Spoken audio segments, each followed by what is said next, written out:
मेरी बहन कम मेरी बच्ची ज़्यादा थी सर, पर्सनली। और नवादा की बेटी थी सर, और उसने बीटेक कंप्यूटर साइंस से बीवीडी यूनिवर्सिटी लखनऊ से पास आउट किया था सर। और उसके बाद वो बैंक में थी, एज ए पीओ बैंक में काम किया, एचडीएफसी बैंक में, चंडीगढ़ ब्रांच में। और फिर उसके बाद उसे पटना हाई कोर्ट में असिस्टेंट सेक्शन ऑफिसर के पोस्ट पे पिछले 2 साल से थी। और सबसे दुख की बात यह है कि जो न्याय का मंदिर है, जिसे पटना हाई कोर्ट को न्याय का मंदिर कहा जाता है, अगर वहां पे वहां की कर्मचारी, वहां की बेटी को अगर न्याय नहीं मिलेगा तो न्याय किसे मिलेगा सर? न्याय किसे मिलेगा? आदमी न्याय के लिए हाई कोर्ट जाता है, और हाई कोर्ट की कर्मचारी जिसकी मौत हुई है, जिसे मारा गया है, एक डॉक्टर के द्वारा मारा गया, उसे न्याय दिलाने हम कहां जाए? बस आप लोग से यही निवेदन है, प्लीज हमारी मदद करें, हमें न्याय दिलाएं। सबसे पहले सबको नमस्कार। मेरा नाम डॉक्टर मनीष है और मैं काजल मिलन का भाई हूँ। अब ये काजल मिलन कौन है? ये आज तकरीबन 1 महीने हो गए। यही 14 जुलाई का दिन था और मेरी बहन नवादा की जो बेटी है वो पटना हाई कोर्ट में एएसओ के पोस्ट पे थी। हमने उसे खूब पढ़ाया और एक ऑफिसर बनाया, और तकरीबन 9 साल के बाद उसे मां बनने का सौभाग्य मिला था। और ज्योतिपुंज अस्पताल, बोरिंग रोड, पटना, एक्चुअली ये अस्पताल नहीं है, ये मौत का अड्डा है। हर महीने वहां से ऐसी ही न्यूज आती थी। ये हमें पहले नहीं पता था, घटना होने के बाद पता हुआ। अब इस हॉस्पिटल में हमारी बहन की डिलीवरी होने वाली थी और 14 तारीख को हम अपनी बहन को वहां एडमिट कराते। तकरीबन 9 साल के बाद उसे मां बनने का सौभाग्य मिला था। सामाजिक तानों से सुनते सुनते वो परेशान थी। 9 साल के बाद फाइनली जब वो दिन आया, वो घर ही आई, हम लोग के खुशी का वो दिन था। बट किसे पता था कि वो ऐसा मातम देके जाएगा कि पूरी जिंदगी हम लोग को रोने के अलावा और हमारे पास कुछ नहीं बचे। अब पिछले 1 महीने से हम इतना पूरा परिवार इस तरह से तड़पा है, इस तरह से रोया है कि अब आंख में आंसू नहीं बचे।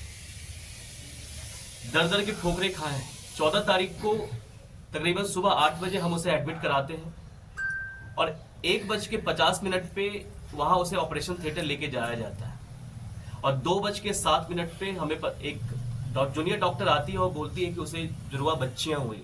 काफी हम खुश थे, लक्ष्मी आई थी हमारे घर, काफी खुश थे हम लोग कि 9 साल के बाद उसे मां बनने का सौभाग्य मिला है। और 2:15 पे हमारी बहन वापस उनको वार्ड में शिफ्ट कर दिया जाता है। अब 1:50 में ऑपरेशन थिएटर लेके जाना और 2:15 पे वापस लाना, मतलब 25 मिनट में कोई डॉक्टर कैसे एनेस्थीसिया देके, स्टिचेस लगा के, ट्विंस बेबी की डिलीवरी करके और स्टिचेस करके पेशेंट को वापस कैसे भेज सकता है? ये हम थोड़ा चौंके उस टाइम पे, ये 25 मिनट में संभव कैसे हो सकता है। फिर लगा मे भी गायनी एक्सपर्ट है, वो हमसे बेहतर जानती होगी। जैसे ही हमारी बहन रिकवरी रूम में आई, उसे काफी गर्मी लगने लगा। जब इसकी शिकायत हम वहां के नर्सेस से किए कि उसे गर्मी लग रही है, आप बिलीव नहीं करेंगे, ऑपरेशन के बाद पेशेंट अनकॉन्शियस था, सबकॉन्शियस स्टेट में, कपड़े उसके सही नहीं थे। वहां की नर्स ने गर्मी से निजात पाने के लिए, आपको पता है कि उसने क्या किया? उसने वहां के पर्दों को हटा दिया। अब आसपास के पेशेंट के जो मेल अटेंडेंट थे वो उनको देखते हुए वहां से जा रहे थे। मतलब एक औरत की गरिमा, एक औरत की अस्मिता का भी उस हॉस्पिटल ने ध्यान नहीं रखा। 3 बजे के आसपास उसे दर्द स्टार्ट हुआ। 3 बजे से लेकर 7 बजे तक 4 घंटे बीत गए। इन 4 घंटों में हमने 50 बार डॉक्टर शिप्रा सिंह, इस नाम को प्लीज याद रखिएगा, ये डॉक्टर नहीं है, ये भगवान नहीं है, ये शैतान है। अगर जीता जागता शैतान आपको देखना है तो ज्योतिपुंज अस्पताल में डॉक्टर शिप्रा सिंह से जाके आप मिल सकते हैं। 4 घंटा पेशेंट तड़पते रहा। एएसओ हाई कोर्ट, वो जानते हुए कि एएसओ हाई कोर्ट में वो थी, ये जानते हुए कि उनके हस्बैंड खुद डॉक्टर है, पीजीआई चंडीगढ़ में है, ये जानते हुए भी, उसके बाद भी 4 घंटे में आप बिलीव नहीं करेंगे, पेशेंट तड़पता रहा। वो दर्द से मारे हमें पकड़ते रही, वो बोलते रही कि भैया प्लीज बचा लो, काफी दर्द हो रहा है। हम 40 बार 50 बार गए नर्स के पास कि प्लीज बुलाइए मैम को। वो चैम्बर में बैठी हुई थी, लेकिन 4 सेकंड उसके पास नहीं था एक तड़पते हुए पेशेंट को देखने के लिए। एंड फाइनली 7:15 पे वो इस दुनिया को छोड़ के हमें चली गई। 7:15 में तड़पते हुए मरी है सर। उसके बाद भी डॉक्टर नहीं आए। ये कैसा बिहार का स्वास्थ्य व्यवस्था है? ये प्राइवेट हॉस्पिटल का ये हस्र है जहां पे 1,70,000 रुपया लिया था सिर्फ डिलीवरी करने के लिए। प्राइवेट हॉस्पिटल का ये हस्र है तो सरकारी अस्पताल में क्या होता होगा, ये सोच करके रूह से हट जाता है हम लोग का कि प्राइवेट हॉस्पिटल का ये हस्र है। एंड फाइनली 7:15 में जब हमारी बहन की डेथ होती है तब जाकर के वो डॉक्टर शिप्रा सिंह वो आती है, आकर के जो फॉर्मेलिटी 2 मिनट सीपीआर देती है, वो कहती है she is no more, she is no more. हमारी पूरी दुनिया खत्म हो चुकी थी। आप सोचिए 9 साल के बाद जिसे मां बनने का सौभाग्य मिला था, वो चंद 9 सेकंड में अपने बच्चे को वो गोद में नहीं उठा पाई, बच्चे को टच नहीं कर पाई। और इस चीज का मलाल हमें हमेशा पूरी जिंदगी रहेगा कि हम कुछ नहीं। मैं भी डॉक्टर हूं, मैं बीएचयू में हूं, हमारे ये उनके हस्बैंड है, ये पीजीआई चंडीगढ़ में है। हम लोग दो डॉक्टर हम लोग नर्स के सामने हाथ जोड़ते रहे कि प्लीज आइए, एक बार आप देख लो आप करके। 4 घंटे गिड़गिड़ाते रहे, लेकिन 4 सेकंड उसके पास टाइम नहीं था। और ये चीज होने के बाद जब 7:15 में उसकी डेथ हो गई, मरने के बाद जब हमारा पूरा परिवार जब हम गए उनसे मिलने के लिए, डॉक्टर शिप्रा सिंह से मिलने जब गए, तो उनके चैम्बर के बाहर आप बिलीव नहीं 40 से 50 बंदूकधारी गुंडे ये हॉस्पिटल चला रहे हैं। ये माननीय हमारे स्वास्थ्य मंत्री मंगल पांडे जी से पूछना चाहता हूं, ये हॉस्पिटल को परमिशन मिला कैसे? आप बिलीव नहीं करेंगे, उस हॉस्पिटल में आईसीयू नहीं है, उस हॉस्पिटल में वेंटिलेटर नहीं है, उस हॉस्पिटल में मॉनिटरिंग मशीन नहीं है। जिस हॉस्पिटल में मॉनिटरिंग मशीन नहीं है, वेंटिलेटर नहीं है, आईसीयू नहीं, उस हॉस्पिटल को मान्यता मिला कैसे? उस हॉस्पिटल को परमिशन मिली कैसे हॉस्पिटल को चलने की? ये सवाल, एक गहरा सवाल ये खड़ा करता है बिहार के स्वास्थ्य व्यवस्था पे, इन स्वास्थ्य मंत्री पे। यहां हमारे मुख्यमंत्री जो बेटियों के लिए बेटियों के लिए हम इतना करते हैं, बेटियों के लिए इतना करते हैं, क्या करते हैं बेटियों के लिए आप? क्या करते हैं बेटियों के लिए आप? एक पढ़ी लिखी हाईकोर्ट की ऑफिसर बेटी, उनको एक आपकी स्वास्थ्य व्यवस्था, एक आज के टाइम में सिजेरियन में डेथ किसकी होती है? दो बच्चियां हैं सर, 2 बच्चियां हैं। इन दोनों बच्चियों की जिंदगी खत्म हो चुकी है। माँ क्या होता है? जो बच्चा पहली बार बोलता है माँ बोलता है, कहां से लाएंगे माँ इनके लिए? पूरी लाइफ खत्म हो गई। उसके बाद जब हम गए शिप्रा सिंह से मिलने, डॉक्टर शिप्रा सिंह से मिलने के लिए उसके चैम्बर में, उसे मिलने के लिए गए तो बिलीव 40-50 बाउंसर्स। ऐसे बिहार में कुछ होता है तो कोई पुलिस वहां आती नहीं है, लेकिन वहां पे पूरा का पूरा एसके पुरी थाना, पूरा पुलिस महकमा पूरे उस हॉस्पिटल में था। 50 से 60 पुलिस वाले, 40 से 50 बाउंसर्स, ये डॉक्टर शिप्रा सिंह के प्रोटेक्शन में वहां लगे हुए थे, इंक्लूडिंग एसके पुरी के एसएचओ, इंक्लूडिंग वहां के डीएसपी साकेत कुमार, सबके सब लगे हुए थे। किससे बचा रहे थे? एक मां जिसने अभी बेटी को खोया है, बेसुध पागलों की तरह चिल्ला रही थी कि मेरी बच्ची, मेरी अफसर बेटियां कहां? एक 70 साल का बाप जिसे वहां के बाउंसर्स ने धक्का मुक्की से उसको गिरा दिया था। मेरे पैर में 8 टाके लगे हैं सर। मतलब हमें बिहार के हॉस्पिटल में हमें इतना हक नहीं कि हमारे पेशेंट के मरने के बाद हम जाके पूछ सके उनसे कि तुमने हमारे पे 4 घंटे हम तड़पते रहे, आप 4 सेकंड के लिए क्यों नहीं आए? ये पूछने का भी हक हमें नहीं है। हमें सिर्फ हक है हमें वोट देने का, और हमें इनसे पूछने का हमें कोई हक नहीं है। इन बाउंसर, उन बंदूकधारी गुंडों ने हमारे साथ मारपीट की। आप बिलीव नहीं करेंगे, रात के 3 बजे इन बाउंसर्स ने हमारी बहन की डेड बॉडी, मृत शरीर को उठा करके हॉस्पिटल के बाहर कर दिया, हॉस्पिटल के बाहर कर दिया। और जब उस मृत शरीर को लेके हम पोस्टमार्टम के लिए गए तो वहां के डीएसपी कहते हैं कि आपका, मैंने डीएम से ऑर्डर ले लिया, आप जाके पोस्टमार्टम कराइए। पर जब हम जाते हैं पोस्टमार्टम करवाने के लिए तो वहां कोई ऑर्डर नहीं था, कोई ऑर्डर नहीं था। वहां पोस्टमार्टम होता है, पोस्टमार्टम का रूल है कि 3 दिन के अंदर रिपोर्ट्स आते हैं। आज 25 दिन हो गए, रिपोर्ट का कोई अता पता नहीं है, कोई रिपोर्ट का अता पता नहीं है। हम जब रिपोर्ट के बारे में पूछने के लिए गए पीएमसीएच में तो पता चलता है कि हम आपको रिपोर्ट नहीं देंगे, रिपोर्ट नहीं देंगे। सर हम दर भटके, ऐसा शायद ही कोई ऐसा एडमिनिस्ट्रेटिव का दरबार होगा जहां हम नहीं गए हैं सर, लेकिन हर जगह हमें सिर्फ एक ही चीज मिली है, वो है आश्वासन, सिर्फ आश्वासन, और कुछ नहीं मिला हमें। हम किनके पास नहीं गए हैं? हम रणविजय साहू जी के पास गए, हम हमारे, और सबसे दुखदाई वाली बात पता आपको क्या है? हम, नवादा की बेटी थी वो, सबसे पहले हम नवादा के माननीय सांसद जी के पास गए, विवेक ठाकुर जी के पास। वो आप सोचिए, असंवेदनशील की हद होती है, हद होती है ये। उन्होंने बात तक नहीं सुनी, हमारी बात तक नहीं सुनी। आपकी नवादा की बेटी मर गई है, जिसने पढ़ा लिखा सब कुछ करके पटना हाईकोर्ट में पहुंची ऑफिसर पोस्ट पे, और आपके पास चंद मिनट नहीं है सुनने के लिए। यह है व्यवस्था, यह है सिस्टम यहां का। यह है मोदी जी की बेटी बचाओ बेटी पढ़ाओ। हमने तो पढ़ी लिखी बेटी दी थी, आपके सिस्टम ने बचाया नहीं उसे, खा गया सिस्टम आपका। पहले हम बनिया समुदाय से आते हैं, आप बिलीव करेंगे, हमें फोन आते हैं और डॉक्टर अभिषेक सिंह जिसका वो हॉस्पिटल है, वो लोजपा रामविलास का वो लीडर है। और माननीय मंत्री जी चिराग पासवान जी के पास हम लोग गए थे, दिल्ली गए थे उनसे मिलने के लिए। उन्होंने सारी बात हमारी सुनी और सुन के बोले कि बिल्कुल डॉक्टर अभिषेक सिंह ने बिल्कुल गलत किया है, मुझे 2 दिन का टाइम दीजिए, मैं इसका सोल्यूशन करूंगा।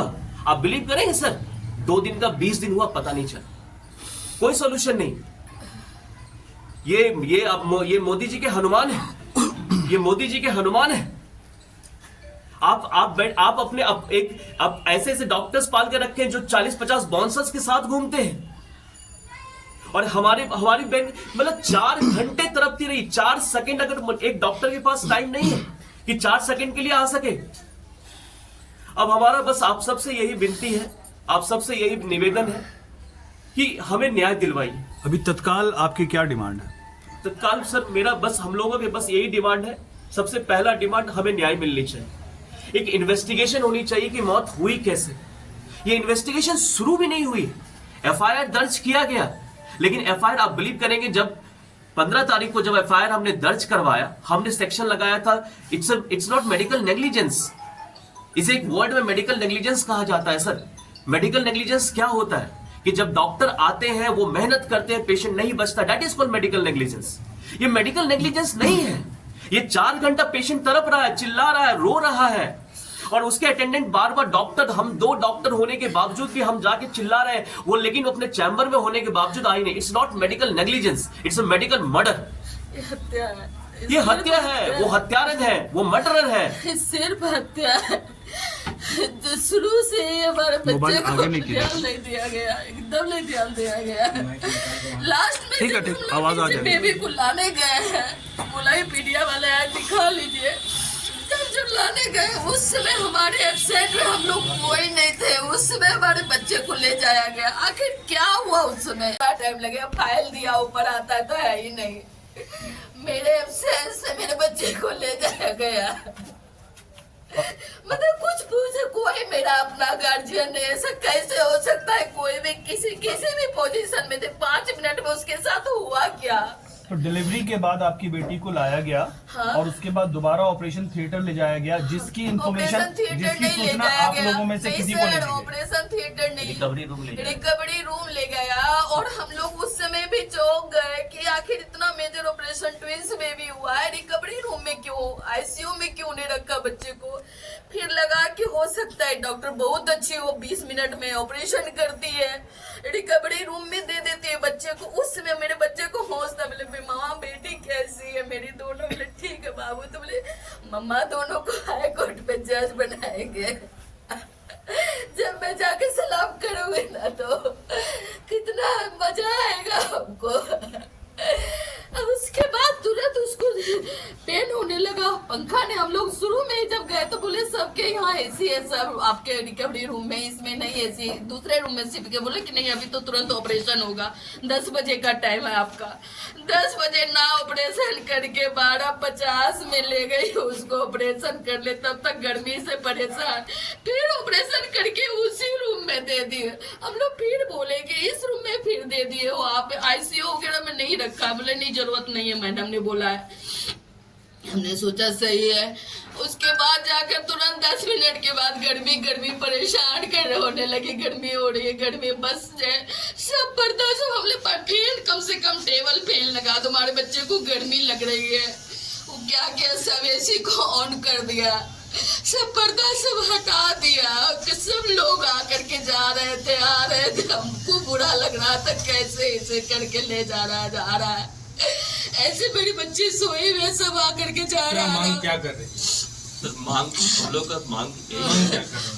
बस हमको सीबीआई जांच होनी चाहिए, मेरी बच्ची का मौत कैसे हुआ, मेरे बच्चे हमारे एब्सेंस में क्यों ले जाया गया, मेरे बच्चे को फोन नंबर उसके पास था, फोन क्यों नहीं किया गया कि हम अब आप आइए आपके पेशेंट की हालत सीरियस हो गई, ऐसा क्यों नहीं बोला गया, मेरे एब्सेंस में ले जाया गया, आखिर हुआ क्या उसके साथ। 5 मिनट में उसके पास कोई स्टाफ नहीं है, वो सफाई कर्मी गार्ड पेशेंट को उठाता है, वो कैसे करके ले गए मेरे बच्चे को, क्यों नहीं। और उतना 4 घंटा तक हम लोग बोले भी जा करके कि मैम से मिला दो, अगर हमको जाने की जरूरत पड़ेगी लगभग 3:30 बजे जाने की जरूरत पड़ेगी, हम जाएंगे, कहीं भी जाएंगे, लेके जाएंगे अपने बच्चे को, अगर सिर्फ मैम को बोलो देख लेने के लिए, बात क्या है। लेकिन वो नहीं निकली, बाउंसर ने बोला कि नहीं जाने देंगे, जब तक मैम आएंगी उसका रूटीन है उसको फॉलो कीजिए, 5 बजे वो आती है, 5 बजे आएंगी। 5 बजे हम लोग 4:30 बजे बेबी को लाने जाते, 5 बजे वो आएगी क्या, फिर उसी हालत में नीचे उसको ले गई, उसी हालत में क्या हुआ 2 मिनट 3 मिनट लगा हुआ लिफ्ट से जाने में, नीचे उतने देर में उसको लेके नीचे चली गई। और क्या हुआ उसके साथ की कहते हैं हम लोग जब नीचे बेबी को लेके गए कि बच्चा का मुंह देखेंगे कब से कब। तो आपकी बेटी काजल मिलन अपनी दोनों बेटियों को देख पाई कि नहीं देख पाए, हम लोग ऊपर लेके गए, इतने देर में देखते वो है ही नहीं, हम लोग बोले कहाँ चली गई, नर्स बोली नीचे ले गई, हम लोग मैडम बोले आते ऐसे कैसे, उसको तो पेन हो रहा था क्यों ले गए नीचे, तो बोली मैडम बोली नीचे ले जा रहे, नीचे ले गए, तब लोग नीचे पहुंचे तो सीपीआर दे रहा था, ये बच्चा दोनों बोला सीपीआर क्यों दिया जा रहा है, क्या बात है, सीपीआर दोनों गया अंदर किसी तरह बाउंसर, हम भी जाना चाहे, हमको बात में छोड़ दिया, इसके पापा को ढकेल दिया, ये दोनों गया अंदर ही, कहा डॉक्टर हूँ मैं, मुझे देने दो सीपीआर, कोई व्यवस्था नहीं। भाई मेरा एचएमएस में डॉक्टर वो भी आया, वो भी मांग रहा है, कुछ तो कुछ है ही नहीं सीपीआर देने के लिए, उसके पास कोई मशीन नहीं है। मैम ये आप लोगों के लिए बहुत हार्ड टाइम है, मैं समझता हूँ, लेकिन चूंकि आप लोग भी एक डॉक्टर बैकग्राउंड से हैं, पढ़े लिखे लोग हैं और चिकित्सा और मेडिकल फील्ड को बहुत अच्छे तरह से समझते हैं। एक सवाल ये है कि जब आप ज्योति पुंज जैसे रेप्यूटेड हॉस्पिटल में जाते हैं तो जरूर आप लोगों को एक अच्छा फीडबैक मिला होगा कि ये हॉस्पिटल अच्छा है, फिर आप एक बात कह रहे हैं कि वहाँ एसी नहीं है, आईसीयू नहीं है, तो इस बात का प्रमाण है या आप लोगों को लग रहा है आपकी बच्ची चली गई इसलिए आपको ज्यादा जज्बाती हो रहा है? एक्चुअली मेरे बच्चे के साथ आईसीयू में नहीं मिला, कंप्लीट प्रमाण है सर जी, प्रमाण इसलिए है क्योंकि जब सिचुएशन काफी जब कोलैप्स होने वाली थी हमारे सिस्टर, तो उस टाइम में क्या हुआ सर कि हमें लगा कि इनको आईसीयू की जरूरत है। डॉक्टर सुनीता एक थी वहां पे, जब हमने कहा कि मैम प्लीज इनको आईसीयू में शिफ्ट कीजिए, तो वहां की खुद की डॉक्टर वो कहती, जूनियर डॉक्टर वो कहती है सर यहाँ आईसीयू नहीं। हम बिल्कुल, आप बिल्कुल हमारे पैर से जमीन खिसक चुका था सर, क्योंकि स्टार्टिंग में उन्होंने कहा था कि हमारे पास वर्ल्ड क्लास फैसिलिटी है, एनआईसीयू है, बट इनके पास महिलाओं को बचाने के लिए आईसीयू नहीं है। अब ना आईसीयू है ना वेंटिलेटर है, आप प्लीज मॉनिटरिंग मशीन जिसमें मॉनिटर करते हैं हम वाइटल्स, मॉनिटरिंग मशीन जब सीपीआर दिया जा रहा था, मॉनिटरिंग मशीन 2 नर्स ऐसे पकड़े हुए थे। मतलब ये सिचुएशन इस हॉस्पिटल का, और इस हॉस्पिटल में ये एक रेप्यूटेड हॉस्पिटल है, और हमें ये समझ में नहीं आता है कि हमारे जो स्वास्थ्य मंत्री मंगल पांडे जी हैं इस हॉस्पिटल को परमिशन कैसे दिए हैं, कैसे ये हॉस्पिटल चल कैसे रहा है। और आप बिलीव नहीं करेंगे सर, पिछले 1 महीने से जब से हम ये अभियान चलाए, जब से जस्टिस की हैशटैग जस्टिस फॉर द काजल मिलन जब से ये चलाए हैं सर, जब से हम दर दर भटक रहे हैं, वहां से ऐसा कोई दिन नहीं जिस दिन मेरे पास कॉल नहीं आता किसी न किसी महिलाओं का। एफआईआर का क्या स्टेटस है? एफआईआर कॉपी है सर। किस तरह की धमकियां मिल रही हैं? धमकियां एफआईआर ऑलरेडी हम पहले बार तो एफआईआर करते हैं सर। एफआईआर नेक्स्ट डे जब हम एफआईआर करवाने के लिए जाते हैं तो एफआईआर करने पहली बात तो एफआईआर वो कर नहीं रहे थे, हाईकोर्ट के इंटरवेंशन से उन्होंने एफआईआर किया। And as being a doctor we know that it's not a medical negligence, as I say it's a medical murder. ये ऑलरेडी मेडिकल मर्डर है सर, मेडिकल नेग्लिजेंस नहीं है। तो हमने सेक्शन 304A लगवाने की कोशिश की, बट वहां क्योंकि हॉस्पिटल प्रशासन और पुलिस स्टेशन एसके पुरी थाना इनका 60 घाट, वहां पहले तो एफआईआर लिख नहीं रहे थे। जब हाईकोर्ट का इंटरवेंशन हुआ तो उन्होंने एफआईआर लिखा और सेक्शन को काफी कम करके सेक्शन 106 लगाया। देन नेक्स्ट आफ्टर कुछ आवर्स के बाद जो आईओ थी निशा कुमारी, उस आईओ ने हमें फोन किया कि सर आपके पूरी फैमिली के ऊपर, जो वहां मौजूद थे भी नहीं, पूरी फैमिली के ऊपर एसके वहां हॉस्पिटल मैनेजमेंट ने अपने किसी स्टाफ के थ्रू SC/ST एक्ट लगवा दिया, काउंटर केस हो गया। पूरे फैमिली, मतलब जो वहां मौजूद नहीं थे उनके ऊपर भी लगा दिया। अब मैं बस इतना पूछना चाहता हूं सर आप सबसे कि कौन सा पेशेंट, कौन इंसान हॉस्पिटल में जाके नर्स और डॉक्टर की जाति पूछता है? और इस चीज के लिए हम किसके पास नहीं गए? हम SSP महोदय के पास गए, DM साहब के पास गए, ADM साहब के पास गए, सबके पास गए। हमें क्या मिला? सिर्फ आश्वासन, सिर्फ आश्वासन। किस मंत्री के पास नहीं गए? हम सबसे पहले अपने सांसद जी के पास गए, सांसद जी सुनने से ही मना करें, सुने ही नहीं, सुन के खाली उन्होंने बोला कि ये हमारा काम नहीं है, आप जाओ देखो। नवादा विधायिका से मिले? नवादा, हाँ, मोहम्मद कामरान जी से मिले। ये कौन बोला ये हमारा काम नहीं है, आप जाओ? नहीं, ये एक्चुअली विवेक ठाकुर जी सुने सारी बात, उनको मैंने पूरी बात बताई। वो बोले सर इसमें हम कुछ नहीं कर सकते, आपको कहना जाके पुलिस को कहना। मतलब उन्होंने इतना तक नहीं समझा कि मैं कुछ रेफरेंस दूं, मैं कुछ बात करूं, ठीक है। और ये बात करते हैं बेटी बचाओ बेटी पढ़ाओ की, ये बात करते हैं बेटी बचाओ बेटी पढ़ाओ की। दूसरी बात, फोन जो आता है, हाँ, फोन जो थ्रेटनिंग कॉल्स आते हैं सर, वो एक कॉल मेरे पास है, मैं अवेलेबल करवा दूंगा आप लोग को। उस कॉल में कहा जाता है कि तुम किससे लड़ रहे हो, तुम्हें पता है ना तुम बैकवर्ड हो, हम फॉरवर्ड हो। मतलब मुझे ये समझ में नहीं आ रहा है कि मतलब मेरी बहन मर चुकी, मेरी दुनिया खत्म हो चुकी, हमारा शरीर बस हम सांसें ले रहे हैं, एक जीता जागता लाश है सर। इन 2 बच्चों का भविष्य अधर में लटका हुआ है। ये दोनों बच्चियों का क्या होगा फ्यूचर में पता नहीं। सर बिहार सरकार और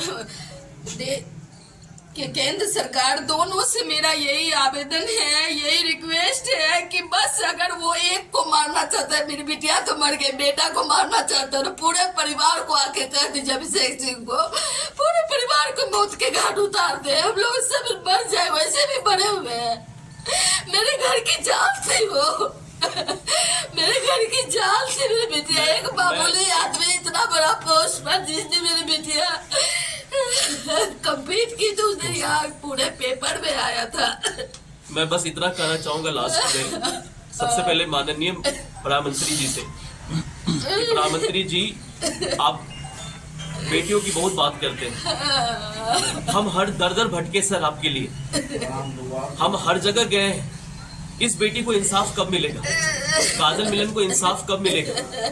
और इंसाफ इसलिए नहीं मिलेगा क्योंकि ये आपके एनडीए के ही लीडर हैं अभिषेक सिंह। इंसाफ इसलिए नहीं मिलेगा क्योंकि आपके एनडीए के ये साथी चिराग पासवान के ये चहेते हैं अभिषेक सिंह, डॉक्टर अभिषेक सिंह, इसलिए नहीं मिलेगा। क्यों न्याय नहीं मिलेगा सर? मैं माननीय मुख्यमंत्री जी से पूछना चाहता हूँ, आप बेटियों के लिए बहुत सारा अभियान शुरू किए हैं, हमारी बेटी का क्या सर? कौन सुनेगा हमारी बेटी को? मैं माननीय तेजस्वी यादव जी विपक्ष से पूछना चाहता हूँ, कब हमारी आवाज आप मुखर करेंगे? कब आवाज मुखर करेंगे? जब एक लाश यहाँ से गुजरी, एक और लाश गिरेगी तब।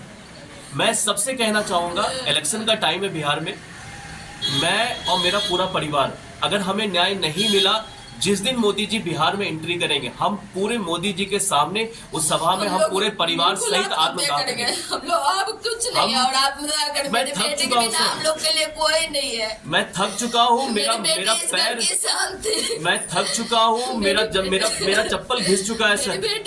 हर जगह से आश्वासन सुनते सुनते मैं परेशान हो चुका हूँ, सब जगह से मैं मर चुका हूँ सर, हम लोग मर रहे हैं। मैं पूरे परिवार के साथ जिस दिन मोदी जी आएंगे बिहार की धरती पे, जहां वो आएंगे, जिस सभा में आएंगे, हम पूरे क्योंकि हम वैसे ही मरे हुए हैं, हम वैसे ही मरे हुए हैं। अभिषेक सिंह वैसे भी तर के मार रहे हैं हमको, शिप्रा सिंह वैसे भी मार रही है हम लोगों को, यहाँ का प्रशासन वैसे भी मार रहा है हमको, बिहार सरकार शासन वैसे भी मार रहे हैं, हम वैसे भी मर चुके हैं। हम जिस दिन मोदी जी आएंगे जिस भी सभा में, हम पूरे परिवार सहित, इन बच्चियों सहित हम आत्मदाह करेंगे, अगर हमें न्याय नहीं मिला तो इतना कहना चाहूँ। Thank you. देश विदेश की अपडेटेड खबरों के लिए प्राइम टुडे देखते रहिए और प्राइम टुडे को सब्सक्राइब, शेयर और लाइक अवश्य करें।